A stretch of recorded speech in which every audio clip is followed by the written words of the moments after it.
ॐ प्राणाय स्वाहा ॐ अपानाय स्वाहा ॐ व्यानाय स्वाहा ॐ उदानाय स्वाहा ॐ समानाय स्वाहा ॐ ब्रह्मणे नमः। नैवेद्यमध्ये पानीयं समर्पयामि पुनर्नैवेद्यं निवेदयामि।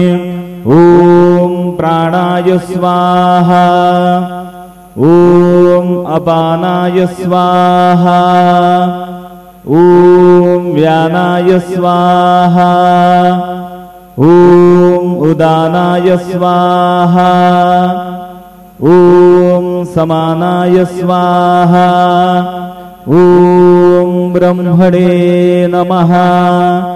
नैवेद्यं समर्पयामि हस्तप्रक्षालनं समर्पयामि मुखप्रक्षालनं समर्पयामि शेषोपचारार्थे प्रार्थनापूर्वक नमस्कारं करोमि।